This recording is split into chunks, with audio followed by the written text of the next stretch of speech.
Bonjour tout le monde, nous allons aborder maintenant la suite de la vidéo précédente. Voilà le plan. Nous verrons dans un premier temps les structures des enzymes. Puis, nous aborderons quelques données sur les enzymes monomériques et les enzymes oligomériques. On prend un exemple d'un enzyme monomérique, la chymotrypsine. Et enfin, on finira par une généralité sur les isoenzymes. Structure des enzymes. Les enzymes sont des protéines globulaires. Elles adoptent plusieurs degrés d'organisation. Donc, pour qu'une enzyme soit à la configuration spatiale, il faut qu'elle adopte 4 structures majeures. La structure primaire, la structure secondaire, la structure tertiaire et enfin la structure quaternaire. En commençant tout d'abord par la structure primaire. La structure primaire se définit par la séquence en acides aminés, c'est-à-dire une chaîne des acides aminés se lie par une liaison covalente, liaison peptidique. Puis la structure secondaire. La structure secondaire, c'est la séquence en acides aminés suivie du repliement pour former des motifs, hélice alpha et feuillet bêta. Cette structure est stabilisée grâce à la génération de liaisons hydrogène. La structure tertiaire. La structure tertiaire formée par l'association de plusieurs motifs, donnant une forme spatiale à la protéine. Cette organisation entraîne une localisation des acides aminés polaires en surface externe. Les acides aminés non polaires vers l'intérieur de la molécule, zone hydrophobe interne. C'est au niveau de cette zone que se situe le site actif d'une enzyme. Et pour qu'une enzyme soit fonctionnelle, il faut qu'elle adopte une structure tertiaire. Et enfin, la structure quaternaire. La structure quaternaire, c'est l'association de plusieurs chaînes protéiques. Les protéines monomériques possèdent une seule chaîne protéique. Par contre, les protéines oligomériques possèdent plusieurs chaînes protéiques.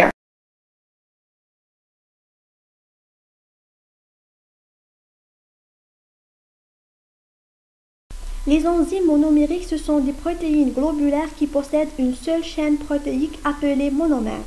On prend comme exemple d'un enzyme monomérique la chymotrypsine. La chymotrypsine EC3421A est un enzyme appartenant à la classe protéase qui catalyse la rupture de la liaison peptidique avec une préférence pour la tyrosine, la tryptophane, la phénylalanine et la leucine. Cela fait partie de la famille sérine protéase, ayant toutes un site actif très similaire. Elle est synthétisée sous forme inactive par le pancréas, tandis qu'elle est présente sous forme active dans l'intestin grêle. Elle est une protéine globulaire et possède, telle que la trypsine, une poche hydrophobe, recouvre de la résidue des acides aminés apolaires. La cavité hydrophobe contient une triade catalytique, sérine 195, histidine 57 et aspartique 102, toujours orientée de la même façon. La chymotrypsine hydrolyse la liaison uniquement en correspondance des acides aminés hydrophobes et coule le long de la chaîne jusqu'à ce que vous trouverez ces acides aminés.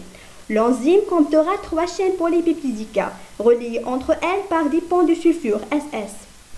La chymotrypsine intervient dans la protéolyse des protéines du système digestif et mammifères et d'autres êtres vivants. Elle catalyse le clivage des chaînes polypeptidiques par hydrolyse, mécanisme au départ extrêmement lent sans un activateur.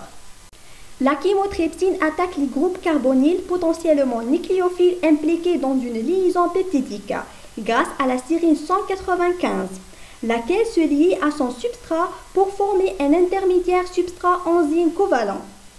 Le site actif de l'enzyme fait également intervenir les acides aminés histidine 57, aspartique 102 et glycine 133. Les enzymes oligomériques, ce sont des protéines à structure quaternaire, constituées de 2 ou plusieurs sous-unités. La sous-unité est des protomères et le produit de leur association est des oligomères. L'association entre protomères se faisant par des liaisons faibles. L'association permet l'activation des sites sur chaque protomère ou l'augmentation de la vitesse de la catalyse.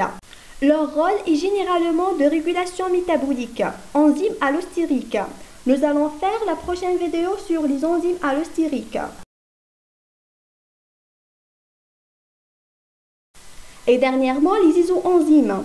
Les isoenzymes sont des formes multiples d'enzymes provenant d'une modification génétique de la structure primaire de la protéine et catalysant une même réaction pour un organisme donné. Les isoenzymes d'une même famille se ressemblent par leur structure tertiaire et quaternaire, mais elles sont différentes par leur structure primaire. Les isoenzymes présentent habituellement des paramètres cinétiques différents, ont des propriétés de régulation différentes. Donc, ce sont différentes dans le Km et le Vmax. Il existe à ce jour une trentaine d'enzymes qui possèdent des formes isoenzymatiques. Des hydrolases, comme l'isocitrate, ribonucléase, pepsine, trypsine et lysozyme. Des transférases, comme l'hexokinase HK, adénylate kinase, phosphate alcaline PAL et acide. Des déshydrogénases, celles du lactate LDH, du malate MDH et de l'isocitrate EDH. On prend comme exemple un isoenzyme très connu, la lactate déshydrogénase.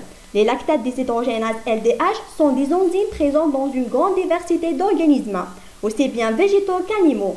Elles catalysent la conversion du pyruvate en lactate et vice-versa. Le cofacteur le plus fréquent du lactate déshydrogénase est le NADH, qui est converti en NAD+. Cette conversion est la réaction de base de la fermentation lactique, qui permet de régénérer le NAD+, à l'issue de la glycolyse. Elle intervient dans un grand nombre de biotransformations par des micro-organismes et des bactéries lactiques. Certains lactates déshydrogénases peuvent aussi utiliser le NADPH, voire d'autres cofacteurs comme le cytochrome C.